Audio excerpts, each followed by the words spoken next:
Eh bien, bonjour à tous. Bienvenue à vous dans ce webinaire co-organisé par l'Université de Reims-Champagne-Ardenne et le rectorat de l'Académie de Reims.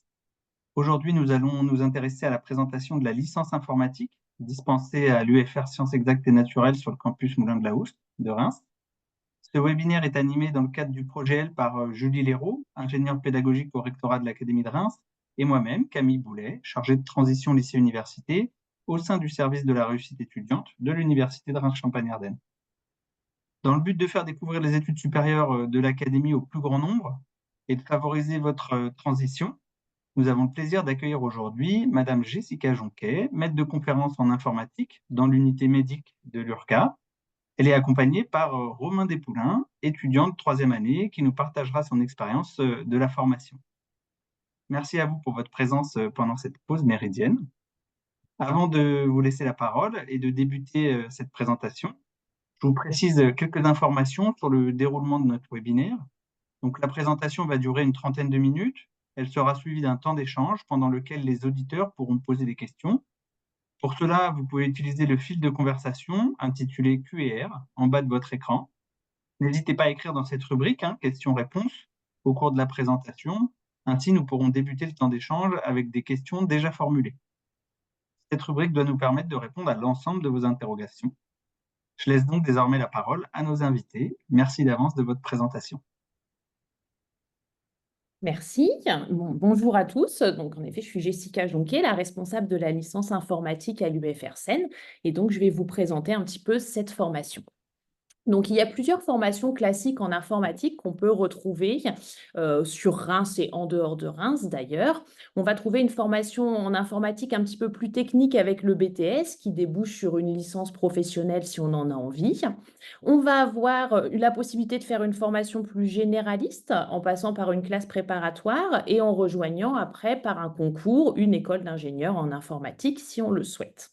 Et puis, il y a deux formations de 3 ans, le but informatique et la licence informatique, qui vont être des formations dans l'informatique généraliste, le but étant de donner un bon socle de connaissances en informatique. La licence informatique dont on va parler aujourd'hui apporte un bon socle de connaissances généralistes en informatique pour après aller se spécialiser en master. C'est vrai que le but d'une licence, c'est quand même en principe de poursuivre sur 2 années de master pour atteindre un bac+5 avec une spécialité d'informatique. Alors que le BUT a plus à vocation, c'est l'ancien DUT de 2 ans auquel on a rajouté, intégré la licence professionnelle et donc il a un peu plus vocation à une voie professionnelle. En licence informatique, il est quand même possible, au bout des 2 années de licence informatique, de rejoindre une licence professionnelle, si on s'aperçoit que finalement, on voudrait plutôt rejoindre le monde professionnel et avoir une formation adaptée à ça. Ou alors, on peut s'arrêter au bout des 3 ans quand même et aller travailler, ou on peut poursuivre en école d'ingénieur ou en master.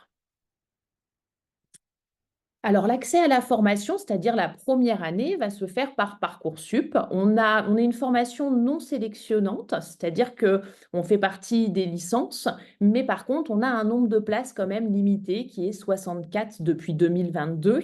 Donc, on a quand même une liste et un nombre de places restreint. Les prérequis sont un bac général. En principe, c'est quand même ce qui est le mieux pour réussir parce qu'on a quand même besoin d'un socle scientifique qui est assez indispensable. Donc, la spécialité qu'on recommande, c'est les mathématiques. C'est vrai que sans une bonne base de mathématiques, c'est assez compliqué de pouvoir avoir la théorie de l'informatique. Après, dans les autres spécialités, tant que c'est une spécialité scientifique, on n'a pas de préférence. Vous pouvez bien sûr avoir fait NSI, qui est la spécialité informatique qu'on va trouver au lycée, mais qui n'est pas dispensée dans tous les lycées. Et en licence, on redémarre du début. Donc, si vous n'avez pas fait informatique avant, c'est pas gênant. On reprend toutes les bases et vous n'avez pas à avoir une formation en amont. Après, si vous avez fait NSI, c'est qu'un plus pour vous. Et donc, sinon, les options physique, chimie, sciences de l'ingénieur, SVT peuvent être des options sans aucun problème. Par contre, c'est vrai que les maths ont quand même une importance. Alors, je vous présente un petit peu le cursus. C'est donc un cycle de formation longue. Le principe, c'est de faire une licence en 3 années pour avoir une base de connaissances en informatique générale. On va étudier un petit peu tous les domaines, on y reviendra après, dans le but d'aller ensuite se spécialiser en master, 2 années de plus pour monter au bac+5. Et puis ensuite, voir, on peut faire un doctorat en informatique si on le souhaite, et là encore 3 années de plus, mais là évidemment pas d'obligation du tout. On peut d'ailleurs aussi s'arrêter en licence au bout de 3 années si on le souhaite. Il faut savoir qu'il existe aussi un cursus master ingénieur qui est donc le CMI Info. Il est en fait basé sur la licence informatique et les masters qui sont dispensés à Reims. Et donc en fait, il vous permet d'ajouter une formation d'ingénierie sur les 5 ans, un petit plus, mais vous êtes quand même inscrit en licence informatique, puis en master informatique à l'URCA. Ça rajoute 16 places à la licence, puisque c'est 16 places supplémentaires. Et donc, c'est une sélection, par contre, sur dossier, avec en plus un entretien. Alors, la poursuite d'études, une fois que vous allez rentrer en licence, si jamais vous souhaitez poursuivre derrière la licence, puisque c'est le cas logique quand même qui vient derrière la licence, vous allez avoir dans tous les cas une sélection qui se fera sur dossier, soit pour rejoindre dès la L2 une licence professionnelle à Bac+3, si vous souhaitez ne pas prolonger de trop vos études, ou alors après la licence 3, un master d'informatique ou des écoles d'ingénieurs. Dans les deux cas, ça sera une sélection sur dossier. Et donc, à Reims, on vous propose 3 masters d'informatique, le master CHPS, qui va être un calcul haute performance et simulation, le master info, qui est spécialisé en intelligence artificielle, et puis le master réseau et télécom, qui contient 2 parcours, qui est de la cybersécurité, plus d'un point de vue réseau ou d'un point de vue logiciel pour les 2 parcours. Vous pouvez évidemment, après une licence, atteindre tous les autres masters qui existent en France. Ça vous permet de les demander et cela se fait sur dossier ou de redemander une école d'ingénieur aussi si vous préférez. Il faut quand même savoir qu'en informatique, le master à Bac+5 et l'école d'ingénieur, le diplôme d'ingénieur à Bac+5 sont vraiment reconnus tous les deux au même niveau. D'autant plus, ils aiment bien les masters, en fait, les entreprises, parce qu'ils savent que vous faites de l'informatique depuis 5 ans et non pas depuis 3 ans. Et c'est vraiment dans notre domaine reconnu à la même hauteur, un diplôme d'ingénieur ou un diplôme de master.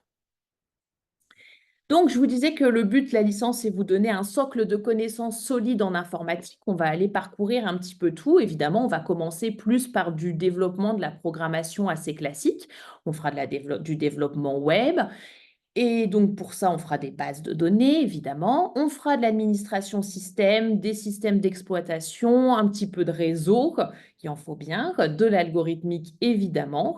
Et puis après, on va quand même aussi aller voir des choses qui correspondent un peu plus au master ou à vos futures spécialités pour pouvoir avoir un peu les spécialités qu'il pourrait y avoir. Donc, on aura un module de calcul haute performance, un module de virtualisation, un module d'intelligence artificielle.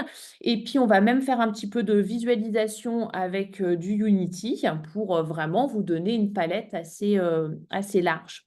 Et donc, pour ça, on utilise beaucoup de langages informatiques que vous allez découvrir tout au long de la licence. On démarre par le Java. Évidemment, tout ce qui est langage aussi de programmation web comme HTML et autres que j'ai parmi là. On va aussi après passer sur du langage C et C++.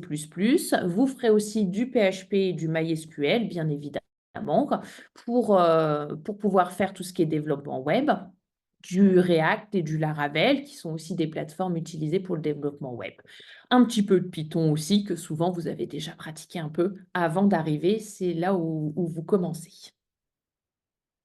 Alors, je vous donne des exemples de débouchés après la licence, même si en effet, ce n'est pas sa voie au départ. Il y a quand même pas mal d'étudiants qui arrêtent après la licence et qui vont aller travailler.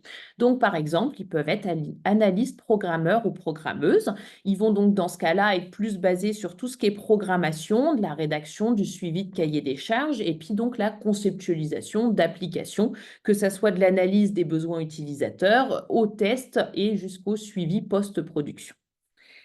On va aussi pouvoir être administrateur, administratrice de bases de données, parce que les bases de données, vous en faites quand même pas mal, et puis c'est quelque chose qui est très courant dans beaucoup d'entreprises, et il y a besoin de les élaborer, mais aussi de les superviser, de les protéger, de les gérer, et donc du coup, il y a beaucoup aussi de choses sur les bases de données qui sont faites. Enfin, la partie administrateur, administratrice réseau, parce que vous ferez quand même pas mal de réseaux et donc vous êtes capable, en sortant de licence, de faire du contrôle de fonctionnement et du dimensionnement des équipements. La réception et l'installation, évidemment, des équipements pour des entreprises pas spécialement dédiées à informatique, puisqu'elles ont tout un service informatique dès que l'entreprise est assez grosse qui doit gérer toute la partie réseau, et puis de la surveillance de réseau et de système. Je vous donne aussi quelques exemples de débouchés après un master, puisque le principe, c'est souvent de poursuivre 2 années de plus en master. Et donc là, on va pouvoir faire de la conception d'applications et du développement logiciel, mais en étant un cran au-dessus et en étant un peu plus sur le management de cette conception et ce développement. On va être de la même manière sur le conception et l'administration de réseau, en étant un petit peu plus dans le management des personnes qui seraient en dessous de vous. On peut aller faire du calcul instansif, du calcul haute performance, de l'imagerie numérique, différents types d'imagerie. Ça peut être les jeux vidéo, tout comme ça peut être plus sur de l'imagerie médicale. De l'intelligence artificielle, du big data, qui en ce moment recrute énormément. On peut aller, si on en a envie, vers la recherche et le développement en informatique. Et puis le dernier item que j'ai mis, la cybersécurité, qui elle aussi recrute énormément en ce moment. Alors, il faut savoir que dans la licence informatique, il y a des stages, un stage obligatoire par année. Le premier stage qui va se dérouler donc au semestre 2, la licence est divisée en 2 semestres de chaque année, donc on a 6 semestres en tout, et c'est toujours au deuxième semestre de chaque année que vous aurez un stage. Le stage ouvrier, qui doit être de 2 semaines minimum, qui peut durer jusqu'à 3 mois. Là, c'est vraiment juste le but de découvrir le monde de l'entreprise. Et donc, du coup, on vous demande juste 2 semaines pour aller voir un petit peu comment ça se passe dans une entreprise. Pas obligatoirement informatique, c'est une découverte du monde de l'entreprise en général. Au semestre 4, donc en deuxième année, on va avoir un stage de découverte qui cette fois-ci fera 8 semaines minimum, qui peut aller jusqu'à 5 mois.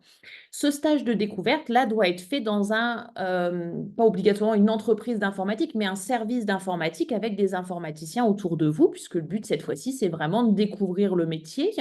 Et donc, vous pouvez ici choisir en fonction un petit peu déjà de ce qui vous plaît le plus. On est sur un stage de 8 semaines minimum. 8 semaines, c'est là où vous n'êtes pas obligatoirement rémunéré, mais ça permet de trouver plus facilement un stage. Et puis, si vous, par chance, vous trouvez un stage rémunéré, il peut aller jusqu'à 5 mois. Et c'est vrai qu'en deuxième année, vous êtes déjà bien capable de faire des choses sur tout ce qui est programmation web. Sur le reste, c'est encore un petit peu juste. Donc, c'est pour ça aussi qu'on veut laisser la possibilité d'être dans la découverte. Mais il faut être quand même au sein d'un service informatique.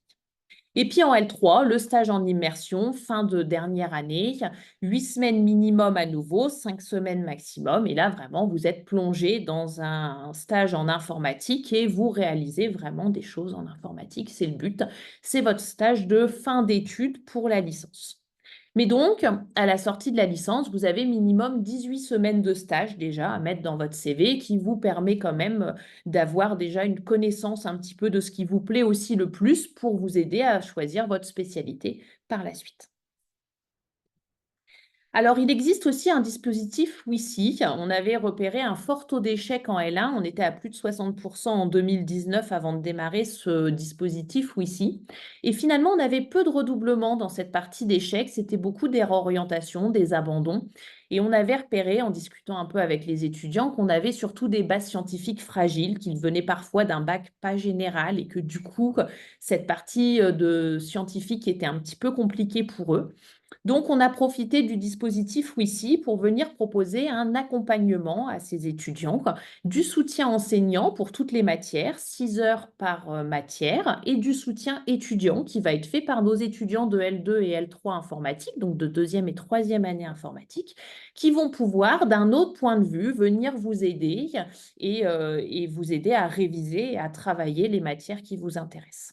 Et puis, évidemment, ce surplus enseignant qui vous apporte aussi quelques réponses si parfois ça va un peu trop vite pendant les cours. Alors ça, par contre, c'est un contrat qui lie les étudiants et l'établissement. Nous, on vous propose un aménagement de la licence, du soutien, des compléments, mais il faut un engagement de votre part et donc il faut absolument accepter de signer ce contrat s'il vous est proposé pour pouvoir être accepté en licence informatique. On propose cet aménagement en principe au bac qui ne sont pas des bacs généraux, de manière à venir les aider. Par contre, si jamais ça se passe finalement très bien pour l'étudiant et que durant le suivi, on s'aperçoit que les résultats sont très bons et que l'étudiant émet le souhait de quitter le dispositif, dans ce cas-là, il peut réintégrer le parcours classique de L1. Et puis sinon, à la fin, dans tous les cas, on intègre une L2 si on a validé sa L1. Nous avons fait le choix de ne pas mettre ce dispositif sur 2 années. D'autres licences font le choix d'étaler la première année sur 2 années. Ce n'est pas notre choix parce qu'on pense que ce n'est pas le mieux pour l'étudiant finalement d'étaler trop le travail. Il faut mieux lui venir en aide durant cette première année, tout au long de l'année. Je vous montre quelques réalisations d'étudiants qu'ils ont pu faire pour vous donner un petit peu des idées. Donc là, c'est une réalisation qui a été faite en première année, en fin de première année, de la programmation en Java, avec un petit peu d'interface graphique. Donc le but, c'était de créer un personnage qui allait pouvoir se déplacer dans un environnement, que l'environnement se crée et se génère au fur et à mesure des déplacements. Et puis évidemment, des petits monstres qui tentaient de l'attaquer et qui devaient fuir. Mais donc, ça permettait de mettre en œuvre tout ce qu'on avait vu en algorithmique, en représentation des données et en gestion de fichiers. Tout ça avec un peu d'interface graphique qui permet quand même d'ajouter ce côté ludique. C'est un autre exemple ici qui a été fait en L2 qui s'appelait le coronavirus. Le but ici, évidemment, vous voyez l'année, 2019-2020, on était en plein dans ce Covid. Et donc, du coup, on essayait de régénérer des individus qui pouvaient être sains ou malades. Ces individus pouvaient être contagieux ou non. Et donc, quand ils allaient s'entrechoquer, on allait pouvoir regarder la proportion de contagion qui allait augmenter au fur et à mesure du temps. Programmation Python et puis calcul de collision. Voilà le but de ce projet. Un autre projet qui a été fait en L1, cette fois-ci en React.js, donc du JavaScript, dans le but de découvrir un petit peu, qui est là un jeu très classique que vous avez tous sur vos téléphones et qui nous permettait d'utiliser de l'algorithmique, de la représentation de données, et puis et donc aux étudiants d'essayer un petit peu d'interface graphique aussi. Un dernier exemple où là, on est par contre sur quelque chose qui est dans l'utilisation du terminal, donc un jeu dans le terminal, c'est déjà moins facile, une programmation du coup bas niveau avec un langage C, mais l'utilisation de thread, la programmation réseau. Donc c'est d'un autre niveau, c'est pour les L3, mais ça permet quand même de faire quelque chose de ludique tout en utilisant ce qu'on a appris pendant les cours. Je vais finir sur que sont devenus nos anciens étudiants, même si on a un étudiant avec nous pour témoigner, il est en train de finir sa licence. Et donc, le but, c'était de vous donner un petit peu un panel de ce que les étudiants peuvent faire quand ils sortent de notre licence. Donc, on a par exemple un premier étudiant, Paul-Édouard, qui a été diplômé en 2012, qui maintenant est responsable environnement application à Decathlon à Lille. Il gère en fait toutes les commandes de commerce pour les 48 entrepôts qu'il y a dans le monde au niveau de Decathlon.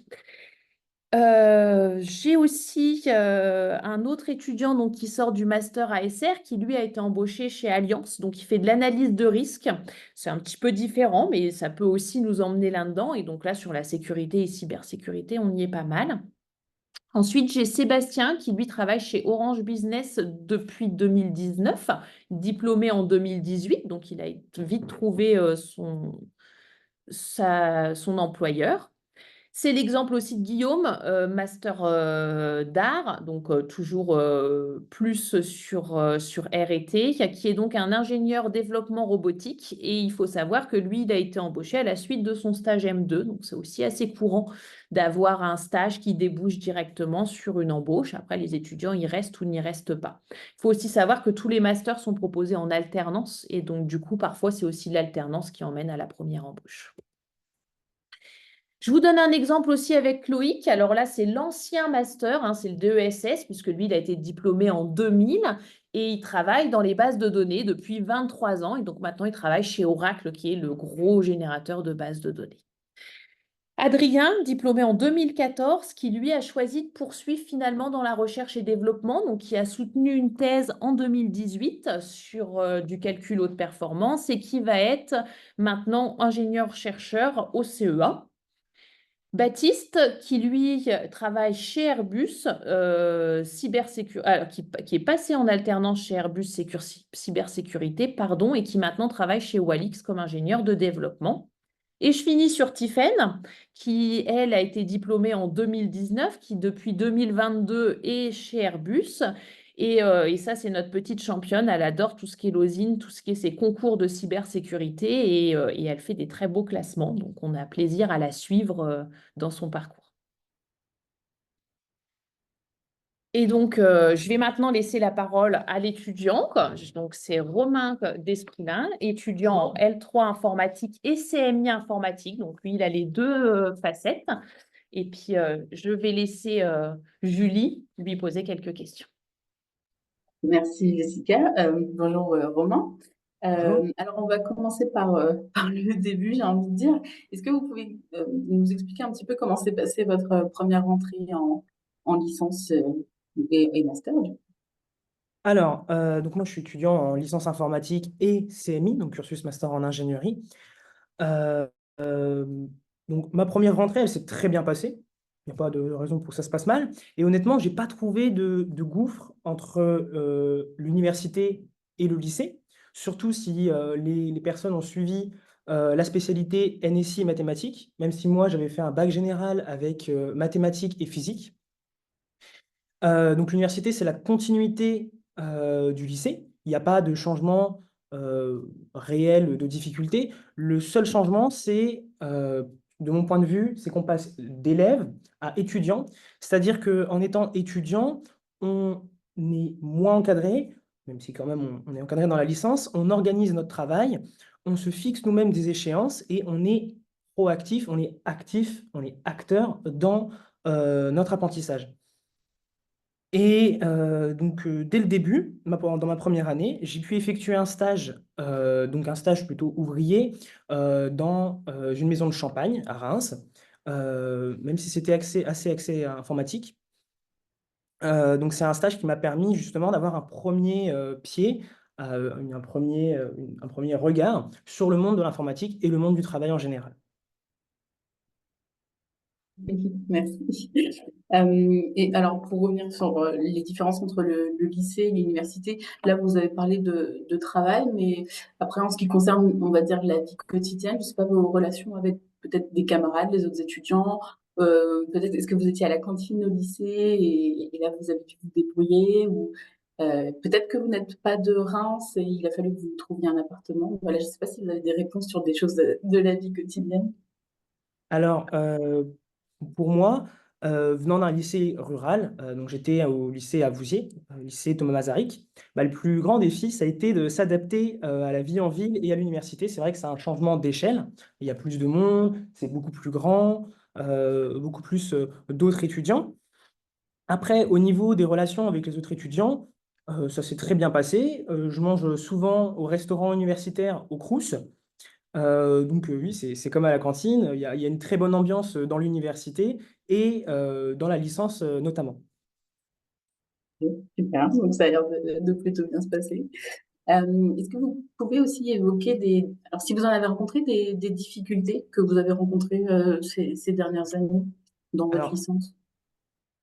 je dirais qu'il n'y a pas réellement de difficultés puisque c'est la continuité du lycée. Pour moi, en tout cas, si on travaille, on s'organise et on est sérieux, tout se passe très bien. Super. Et comment vous avez vécu votre formation, là encore, que ce soit sur le plan personnel ou dans vos rapports aux autres, aux enseignants, et puis dans les cours en eux-mêmes? Alors, ma formation, elle s'est très bien déroulée, pas encore finie. Et donc, être étudiant en licence informatique et à la fois en CMI, ça m'a permis d'avoir un programme enrichi avec des cours en ingénierie en général. J'étais même major de promo l'année dernière. Et un des grands avantages, je dirais, de ma formation, hein, qu'il faut valoriser, bah, c'est les stages chaque année. Ils offrent une expérience concrète qui nous aide à nous projeter, je dirais, dans le monde professionnel. Ça motive à la fois puisqu'on voit directement une application de ce qu'on fait.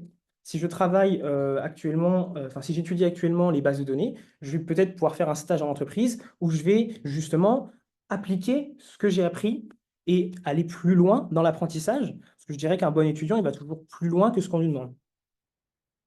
Ok. Et après, la relation avec entre les enseignants, bon, à l'université de Reims, en tout cas, c'est parfait. Ok. Alors du coup, grâce au stage, j'imagine que ça vous a aidé à affiner votre projet professionnel. Est-ce que vous savez ce que vous voulez faire après vos études? Alors, j'ai fait plusieurs stages. J'ai fait un stage donc, en maison de champagne. C'était un peu tourné informatique, c'était quand même un stage un peu plus ouvrier. Ensuite, j'ai fait un second stage en deuxième année dans un laboratoire de recherche sur les voitures autonomes. C'était un stage qui s'approchait un petit peu du métier de data scientist.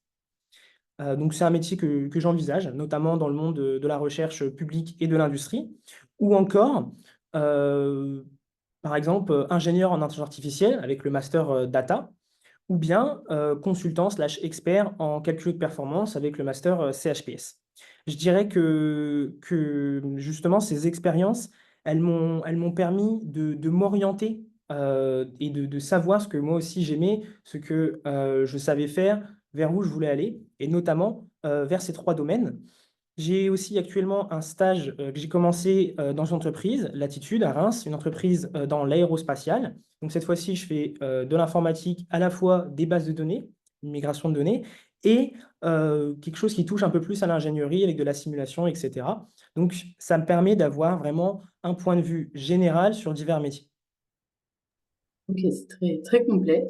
Alors du coup, qu'est-ce qui vous a motivé à vous inscrire également en master CMI en plus de la licence info? Alors, notamment, le fait qu'on ait des cours en plus, ça permet toujours d'aller plus loin. Moi, je suis toujours dans une volonté d'être proactif, d'aller à la bibliothèque, d'aller prendre des livres, de me renseigner sur les entreprises, me renseigner sur la suite. Et donc, ça permet justement d'avoir, entre guillemets, un package en plus, de se différencier, puisque faut pas oublier que le but justement de l'enseignement supérieur à la fin, c'est de se professionnaliser. Donc, le CMI, je pense que ça peut être un atout pour se différencier des différents candidats. Il ne faut pas non plus hésiter à être actif dans la vie associative à l'université. C'est un parcours, enfin, c'est quelque chose qui est très important. Moi, par exemple, j'étais président de l'association des CMI, justement. Ça permet à la fois d'avoir une bonne vie sociale entre étudiants, il y a une bonne ambiance, etc., d'organiser des événements, des bowling, etc., et d'avoir aussi un point de vue assez professionnel, c'est-à-dire qu'on a des responsabilités dans une association. Donc, c'est assez professionnalisant. Et encore une fois, c'est comme le CMI, l'associatif et le CMI et les stages, ça apporte un plus sur le CV. Je dirais qu'on a à peu près un an, si on fait des stages de 6 mois, un an d'avance sur les autres licences, puisque on peut directement trouver plus facilement de l'emploi à la suite de la licence ou du master.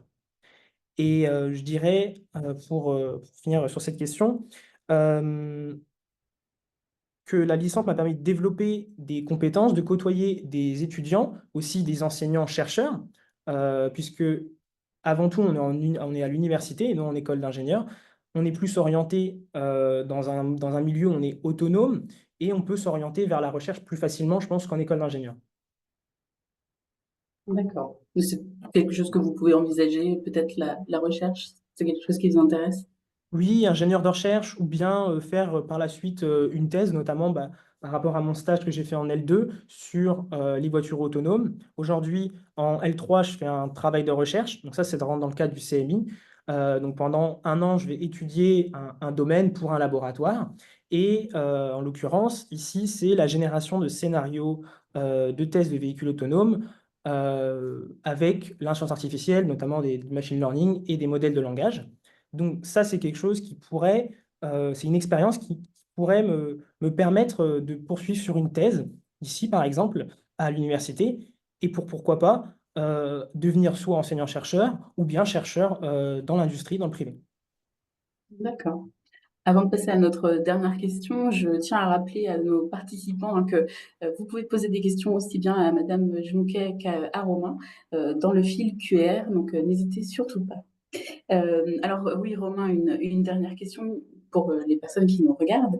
Quel conseil vous donneriez justement aux futurs étudiants, que ce soit là encore au niveau des cours, de la vie quotidienne? Voilà, vous avez votre expérience qui parle pour vous. Quel conseil vous donneriez?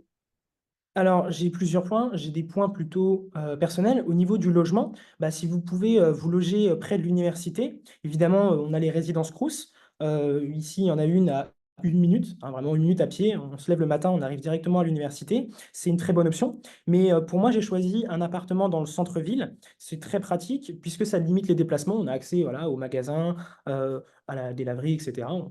Pour notre vie. Après, j'ai un deuxième point qui est le transport. Au début, en première année, j'utilisais les transports en commun. Hein, donc, on est desservi par une ligne de bus. Mais aujourd'hui, je viens plutôt à pied, en vélo ou en trottinette, hein, suivant s'il pleut. Donc, ça permet justement de souffler, de prendre l'air. C'est très utile, notamment avant les examens. Voilà, ça permet de souffler, et de faire un peu de sport parfois.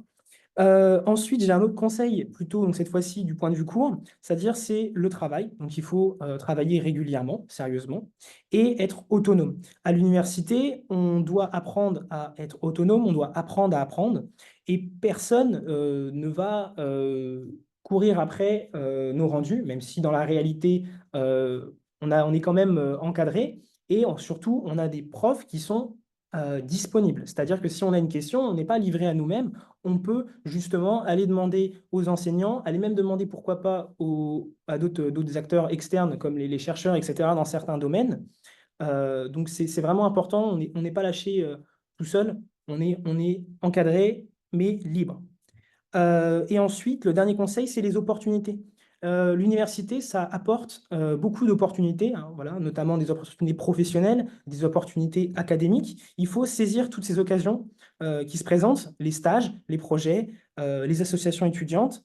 Et ces expériences, encore une fois, ils font la différence sur notre parcours, sur notre CV, comparé à d'autres candidats, puisque pour moi, un universitaire est beaucoup plus axé euh, sur le fait sur des volontés plus profondes, sur le fait d'apprendre à apprendre, il est plus autonome, il peut chercher de l'information, comparé à une école d'ingénieur. Moi, dans l'entreprise où je suis actuellement, il y a beaucoup de personnes de grandes écoles, arts et métiers, Polytechnique, etc. En fait, c'est plutôt complémentaire comme profil, quelqu'un qui est universitaire et quelqu'un qui est issu d'école d'ingénieur. Les écoles d'ingénieurs vont plutôt tendance à collaborer, nous aussi en université. Alors que nous, à l'université, on est beaucoup plus sur la recherche, plus autonome, plus à trouver une solution, à aller consulter des livres, à aller consulter des papiers de recherche. Donc ça, les opportunités, pour moi, il faut les saisir. Et un dernier conseil, justement, je le répète, c'est qu'on est étudiant et moins élève. Donc, il faut être actif dans notre travail, dans nos études. Ok, eh ben, merci beaucoup Romain pour tous ces conseils. Je vous propose de passer aux questions-réponses avec Madame Jonquet, mais Romain, si vous souhaitez aussi répondre, n'hésitez surtout pas. Et là encore, hein, notre public, poser des questions à nos intervenants, n'hésitez surtout pas. On a une première question justement dans le chat pour savoir quel est le pourcentage d'élèves en bac général et en bac technologique. Madame Jonquet, si vous voulez répondre. Alors, j'ai pas les chiffres exacts de notre recrutement de début d'année, mais je pense qu'on doit être sur le recrutement de début d'année sur du 50-50 à peu près, mais je les ai pas en tête. Par contre, sur la réussite, non, pas du tout, hein. On n'a pas une réussite à 100% sur notre première année. Et donc là, par contre, on va être plus sur du 70% de bacs généraux qui vont passer en L2 et 30% de bacs non généraux. D'accord. Une deuxième question, quelle part prennent les mathématiques dans la licence? Alors, dans la licence, il faut savoir qu'en effet, je ne l'ai pas précisé, le premier semestre de la licence est commun avec la licence mathématiques, hein, parce qu'en effet, on a besoin que vous ayez un socle solide en mathématiques. Et du coup, le premier semestre, uniquement le premier semestre, est commun, de manière à redonner le niveau d'une spécialité mathématique, maths expert, qui peut être fait au lycée. Donc voilà, on revoit toutes ces bases-là en commun avec les mathématiciens et puis on voit les premières choses de programmation qui sont aussi utiles aux étudiants de mathématiques.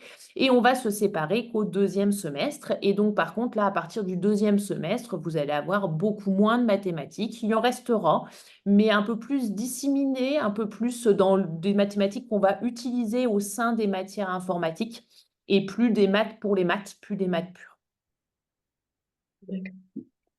Alors toujours pour les lycéens, quel conseil vous donneriez à quelqu'un qui veut postuler dans votre licence sur Parcoursup? Est-ce que vous demandez des arguments particuliers? Vous êtes sensible à certains arguments au-delà des notes? Peut-être que les notes, justement, pour vous, ça compte beaucoup. Alors, Qu'est-ce que c'est sûr que vous... voilà, une base scientifique solide, ça compte quand même beaucoup et c'est ce qu'on va regarder en priorité pour réaliser ce classement dans Parcoursup. C'est vrai qu'on sait que sinon, on met les élèves en difficulté. Après, évidemment, la motivation aussi, parce qu'on a des étudiants qui parfois viennent peut-être pas de la bonne formation, mais qui sont vraiment très, très motivés, qui savent ce que c'est que l'informatique et qui, du coup, savent ce qu'ils veulent faire. Et ça aussi, c'est des parcours qui nous intéressent, parce qu'on a quand même aussi toujours des étudiants qui viennent en n'ayant pas bien conscience de ce que c'est que l'informatique, c'est pas utiliser son téléphone, c'est pas utiliser sa tablette, c'est vraiment venir développer derrière toutes ces choses-là, mais c'est pas de l'utilisation. Et on a toujours quand même une partie d'étudiants qui se rend pas bien compte de cette différence. Donc c'est vrai qu'on regarde aussi la motivation de ce point de vue-là. Et donc faut pas hésiter à venir nous rencontrer aux journées portes ouvertes, au forum Avenir étudiant et de nous le dire dans votre lettre de motivation si vous êtes venu nous rencontrer et les échanges qu'on a pu avoir, parce que ça nous montre aussi que vous savez à quoi vous attendre en venant au sein de cette licence et qu'on a pu en discuter. Alors, on peut en profiter déjà pour donner des dates, pour venir vous rencontrer. Le FAE de Reims aura lieu le week-end du 27 et 28 novembre, si je ne dis pas de bêtises. 29, 30, non? Enfin, c'est ça, fin novembre en tout cas, Voilà, le c'est ça. vendredi, samedi, fin novembre. Oui, c'est ça. C'est ça. Alors, je n'ai pas les dates du FAE 2-3, mais c'est toujours courant janvier.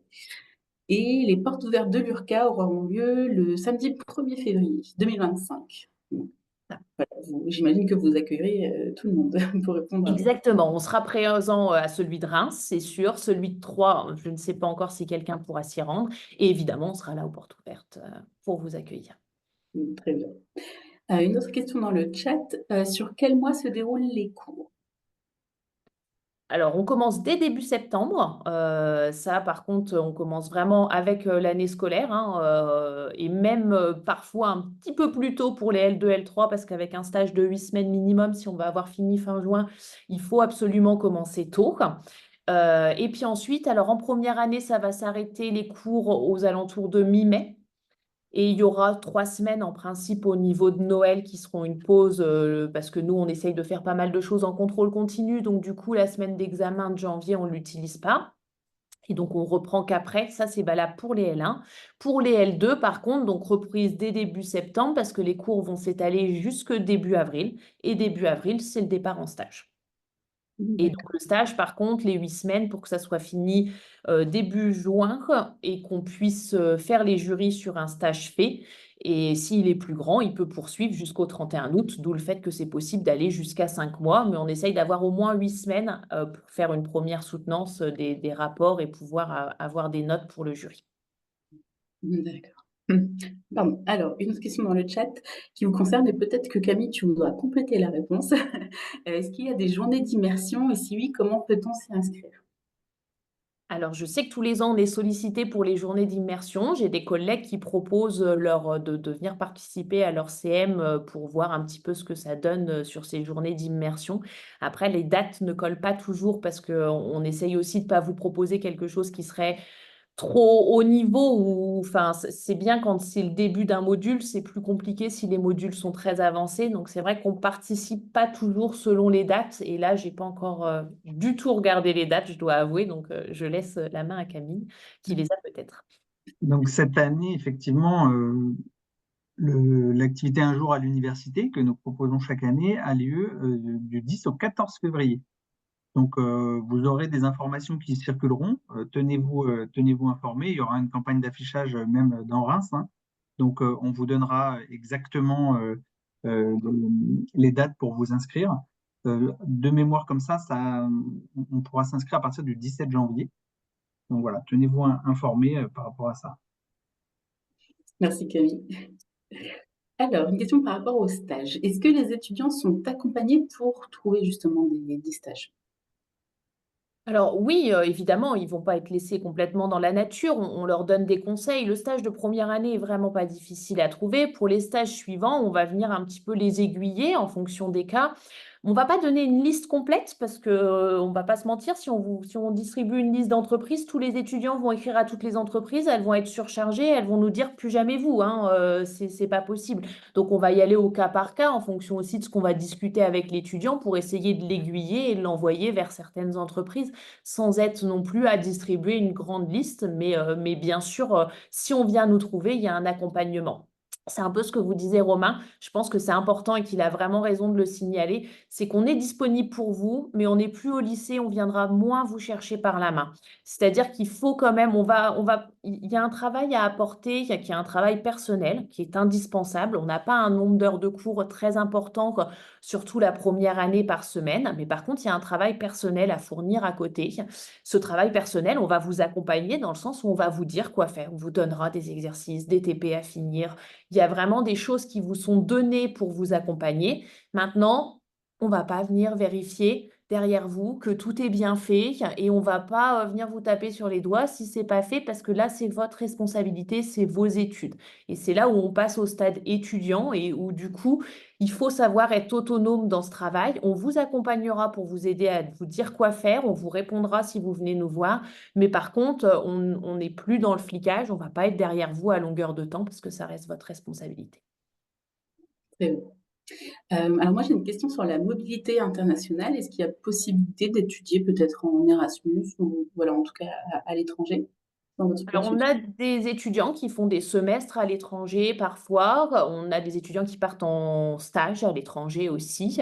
Malheureusement, on ne propose pas encore, nous, de semestre pour accueillir les étrangers au sein de la licence informatique. Donc, du coup, de ce principe-là, on n'a pas non plus de partenariat avec des écoles en particulier à l'étranger. Donc, on ne peut pas proposer vraiment de choses. Mais quand les étudiants sont vraiment motivés, il y a tout un service d'accompagnement à l'université. Et donc l'an dernier, on a un étudiant qui a fait un semestre en Australie. On a une étudiante qui est partie tout un semestre aussi, c'était la Russie, je crois, ou par là. Enfin, La Pologne. la Pologne, voilà, c'est ça. Polytechnique Pologne. Et donc voilà, quand ils ont une vraie motivation, un vrai projet avec l'aide de la vie universitaire qui fait ça, vraiment, ils sont tout à fait capables de partir et c'est tout à fait possible. Et on est là pour les accompagner, on ne le bloque pas. C'est vrai qu'on n'a par contre pas de partenariat établi avec une université en particulier. Alors, j'avais aussi des petites questions sur l'insertion professionnelle. Est-ce que vous avez des anciens élèves qui travaillent dans le monde du jeu vidéo? Alors, Vous en on a avez des étudiants qui partent dans le master dédié pour les jeux vidéo à Lille. Il y a un master qui est plus dédié à ça. On a en effet un module en L3 qui est un peu plus dédié à la visualisation, à tout ce qui est Unity pour préparer à ce master, pour faire découvrir aux étudiants si ça leur plaît. Alors, les places sont chères, hein, on ne va pas se mentir, dans ce domaine-là, il n'y en a pas beaucoup. Mais en effet, on a une préparation aussi à ça parce qu'on a des enseignants-chercheurs qui travaillent dans ce domaine. Personnellement, c'est mon domaine à moi de recherche, donc en effet, il est présenté en licence pour qu'on ait la possibilité de poursuivre. Après, c'est pas dédié à ça et on ne travaillera pas dans le monde des jeux vidéo dès la sortie de la licence. Enfin, souvent, il faut quand même passer par un master pour atteindre ça. Et alors, que ce soit la licence ou le master, est-ce qu'il y a, en termes d'insertion professionnelle, vous êtes plutôt dans la fourchette haute? Je ne sais pas si vous avez des chiffres.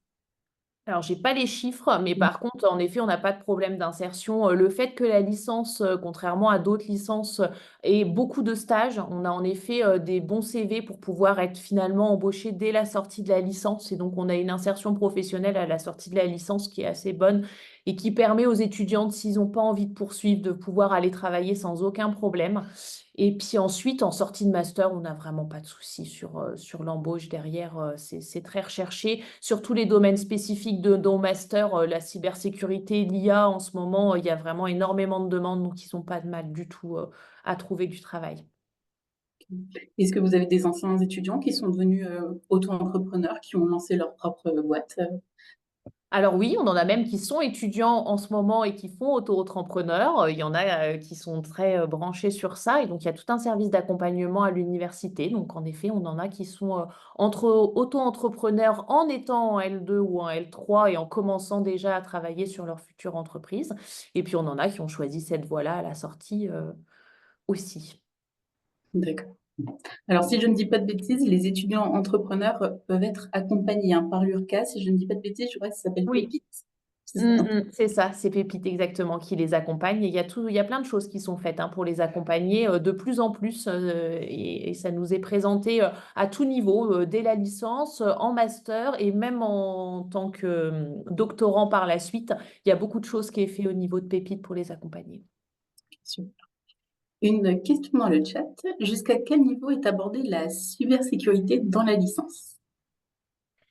Alors, dans la licence, ça va être, on va quand même voir certaines choses par rapport à ce qui va être fait en réseau et en administration, mais par contre, ça sera un module plus dédié à ça. Et après, c'est la spécialisation dans le master qui est dédiée. Mais donc, c'est déjà les enseignants quand même ce master qui font ces cours-là en licence. Et donc, du coup, ça permet quand même vraiment déjà de découvrir à quoi ça correspond. Et puis après, il y a toujours la possibilité, c'est ce que vous disiez aussi Romain, d'essayer de faire son stage au sein d'un des laboratoires et donc d'aller découvrir une spécialité un peu plus pendant le stage de L2 ou de L3.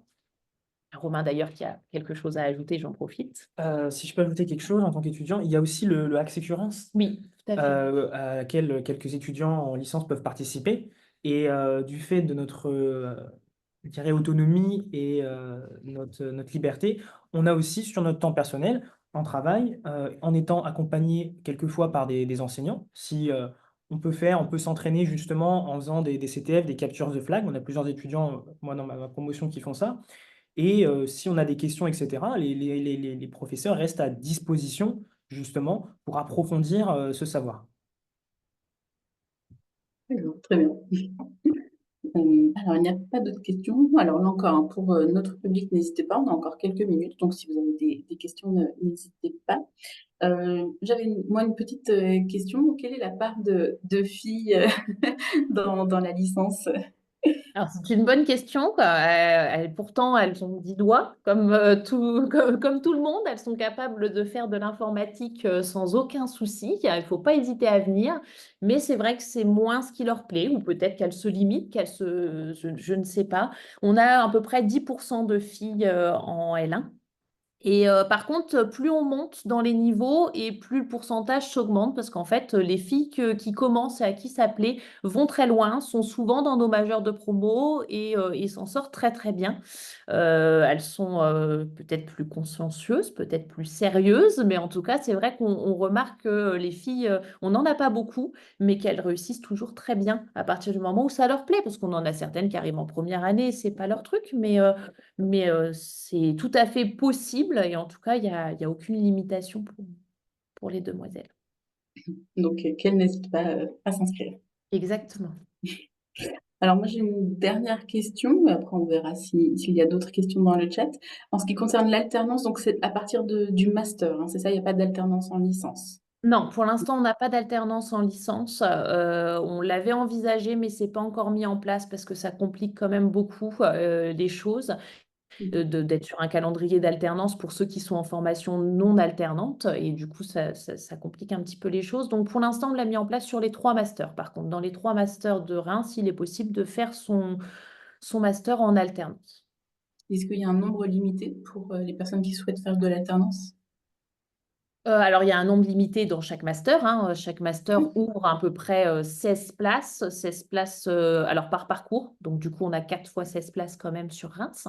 Et donc, du coup, c'est plus ça, en fait. Après, non, une fois qu'on est pris en master, on peut le faire en alternance dans tous les cas. Très bien. Alors moi, je n'ai plus de questions, il n'y a plus de questions dans le chat. Je remercie les personnes qui ont posé des questions justement dans le fil Q&R. Camille, est-ce que tu veux ajouter quelque chose? Oui, peut-être une petite dernière question auquel Romain pourra répondre. Combien d'heures, comment ça s'organise un petit peu tes semaines de cours? Combien d'heures tu as de cours par semaine et puis combien de temps de travail ça te demande en dehors des cours? Alors, c'est une bonne question. Je dirais que c'est assez similaire, toujours au lycée. On a un peu moins d'heures de cours, quelquefois, ça dépend les semaines. On a quand même quelques rushs quelquefois, notamment avant les périodes d'examen, mais ça, c'est plutôt le travail personnel. Après, tant qu'on reste actif en cours, je dirais qu'on a quand même un travail à faire chez soi. Souvent, on a des TP à terminer. En L1 et L2, on a beaucoup de projets. Donc ça permet justement d'appliquer, ce qu'on voit en cours et donc de réviser, d'apprendre. Donc ça, c'est à travailler, le soir chez soi et en L3, alors en L3, je dirais, qu'on travaille, quand même, il me semble, je dirais pour 2 heures de cours, c'est à peu près 3 heures, 4 heures de travail à la maison.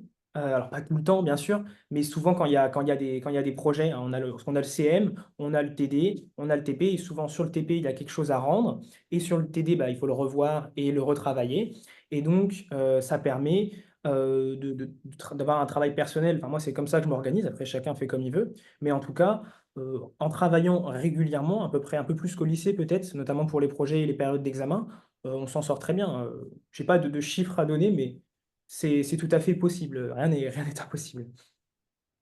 Merci beaucoup, Romain, pour ce témoignage. Bah, s'il n'y a pas d'autres questions, je pense qu'on va pouvoir conclure.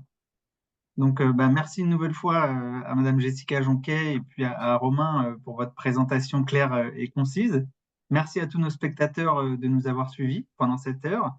Je vous rappelle que vous pouvez retrouver l'ensemble de la programmation des webinaires et des nombreuses ressources sur le site univ-reims.fr dans la rubrique orientation et insertion. Je peux vous mettre un lien sur le chat, comme ça pour conclure. Euh, je vais vous mettre ça. Et puis, euh, et puis, rappel pour les portes ouvertes. Alors, j'ai tout mis aussi dans le chat, hein, c'est le 1er février et puis surtout à la fin du mois, 29-30 novembre. N'hésitez pas à venir nous rencontrer voilà, pour échanger sur votre futur à l'université. Donc, je vous souhaite une bonne continuation et au plaisir de vous retrouver en ligne ou sur les campus de l'URCA. Au revoir et à bientôt.